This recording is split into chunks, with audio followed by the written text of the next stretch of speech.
People often tell me, Greg, don't you feel like this anti-centrism joke has gone on for a little too long? To which I would say, joke? If we're gonna destroy the status quo, we kinda have to first define what it is. That's a tricky thing to do though. Every country has technically their own status quo, with their own ideology associated with that status quo. For example, here in Canada, technically the political philosophy we subscribe to is something called the third way, which is like third positionism, but like the centrist version, which is unfathomably lame.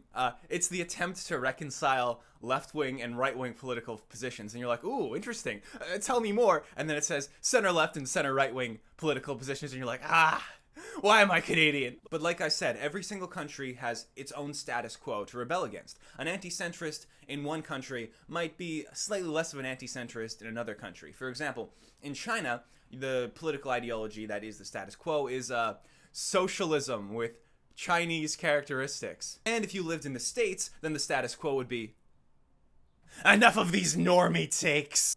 What is widely regarded to be the status quo in the West is something called neoliberalism. To be clear, I've never read a single primary source about neoliberalism. I don't even have the attention span to read past the first 3 paragraphs of the Wikipedia article. And when I and other extremists say neoliberalism, really, we're just referring to all liberalism, all centrism, that kind of broad generalization. Anti-intellectualism is cool and good, and if you know how to harness it, you can get 200,000 subscribers, like me! The general idea, really all you need to know, is that corporations should be allowed to run society for the most part. And then there's a state to step in and enforce things so that every individual can be protected and have some rights. So here's how I would describe neoliberalism, okay? First, an economic axis. Communism on one end, full capitalism on the other end. It leans towards full capitalism. It's probably like a moderate right to right-wing economic ideology. Neoliberalism is culturally left-wing because it allows all these different identity groups to become commodified within capitalism. If you want to have a new gender identity,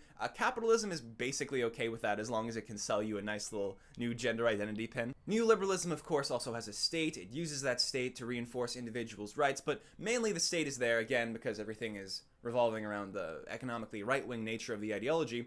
The state is there to also protect corporations. So if someone wants to break into a corporation, police can come and apprehend that person and keep the corporation intact and keep capitalism flowing. And then, of course, we have globalism versus nationalism, and it is more of a globalist ideology. And in fact, it's sometimes a extremely globalist ideology. A lot of neoliberals joke about, like, if neoliberalism is the status quo, where's my open borders? So those kinds of people, they want as much free trade, as much open movement as possible. The neoliberal utopia is kind of like a big one world government where everybody just trades and lives together as one people. So what I'm talking about when I refer to the status quo in the West is I'm talking about all these different Western political philosophies.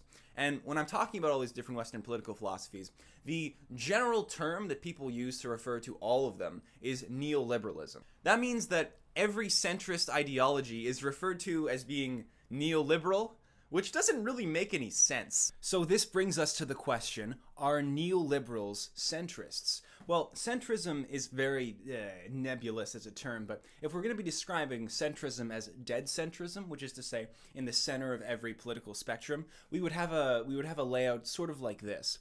And that is kind of close to neoliberalism, and when people talk about neoliberalism, they're also talking about centrism, but it is distinct. It is distinct, at least in terms of these charts. Here's a fun little mental exercise. What's the opposite of a neoliberal? Well, if you take the sliders and you exactly like 180 them so that they're not extremely extreme, but they're just the opposite end of what they should be. So they're still, you go from being like, you know, moderate left-wing culturally to being moderate right-wing culturally, and moderate right-wing economically to being moderate left-wing economically. Then you get social nationalism, or maybe national conservatism, something along those lines, an ideology resembling that. If neoliberalism truly was extreme on the cultural and economic axis, then it would be something along the lines of pink capitalism, or black capitalism, or, you know, feminist capitalism, something wacky like that. Well, I mean, I say wacky. The idea of using capitalism as a means of liberation is not that far-fetched. And here's a clip of a Black Lives Matter protester talking about Bitcoin. So pink capitalism, maybe not that far off. The virgin center-left versus center-right versus the Chad Nazbol versus pink capitalism.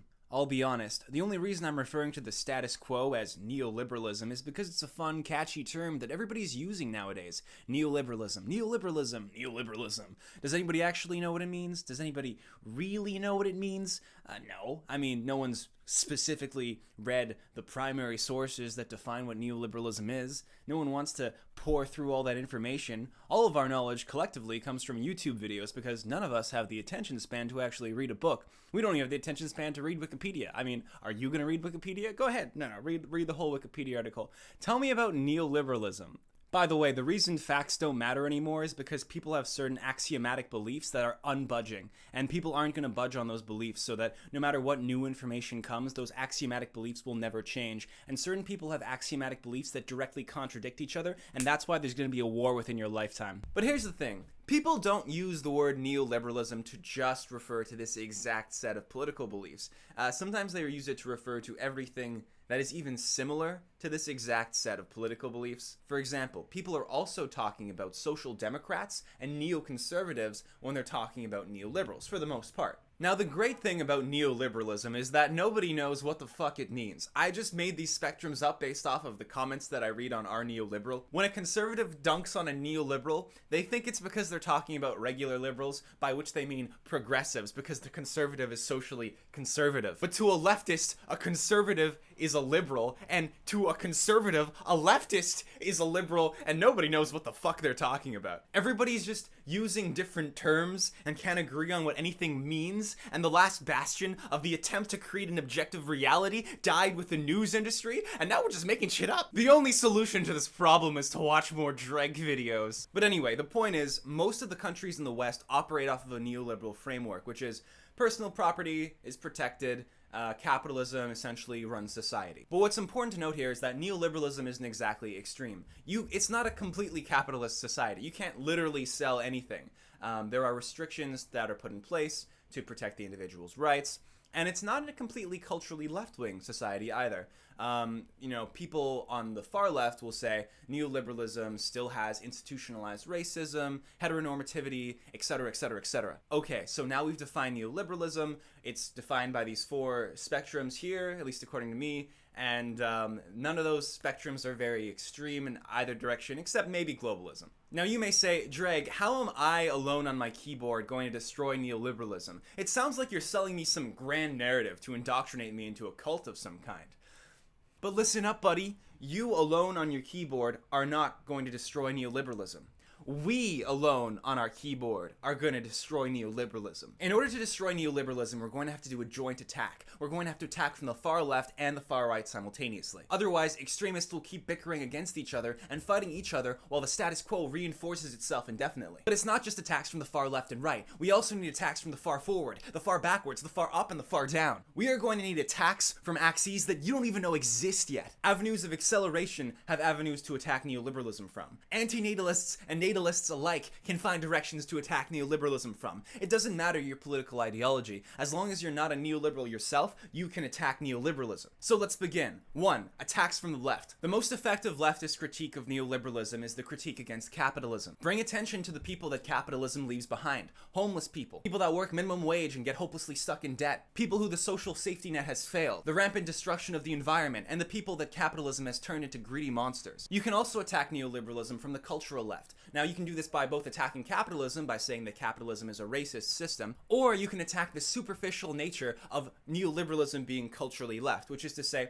people don't actually care about the individual groups and what they're going through. They care about making money off of those groups. You can also argue that these groups are being actively oppressed because the individualistic nature of a neoliberal society makes it so that people can't really form a group identity around being marginalized. Attacks on the right. The most effective critique of neoliberalism from the right is the cultural critique. Essentially, neoliberalism will inevitably sell out your culture. Culture to neoliberalism is just something to be sold. Attacking neoliberalism from the cultural right involves specifically attacking the way in which neoliberalism sells out culture and replaces heritage with bleak consumerism. Now, it may seem weird to attack neoliberalism from the economic right, but what you have to keep in mind is that neoliberalism isn't really that economically right-wing. It's actually more moderately economically right-wing. So if you're an economic far-right extremist, you have really good arguments to be made against the neoliberal world order. The most important thing you have to keep in mind is that neoliberalism isn't really capitalism, it's corporatism. The state still functions with corporations, and it bails out big corporations all the time. In this way, you have to make sure that your critique specifically attacks the way in which neoliberalism is not capitalist enough. Now you may say, Dreg, all of this sounds great, but really what you're describing is just ways you can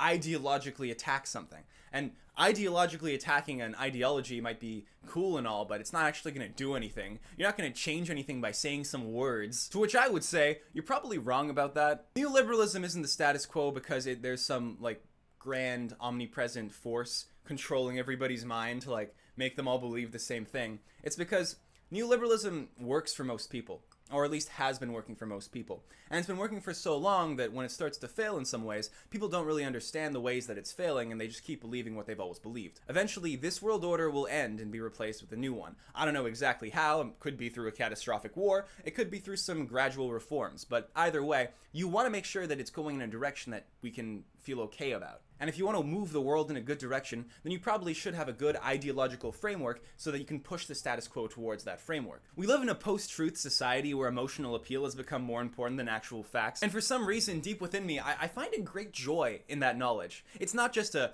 desperate attempt to rationalize the terror of reality and the terror of the future with a framework that actually turns that terror into something positive. It does bring me joy. And after making it my career and watching truth deteriorate further and further as we descend into echo chambers of madness, it makes me even happier. I am filled with joy. I am filled with joy so much that it is the only thing that brings me joy. Watching chaos, watching society unravel, watching what is built be torn down, that is the only thing that brings me joy. Today, I renounce my humanity. I embrace chaos. I am no longer a person. Now, I am simply an idea.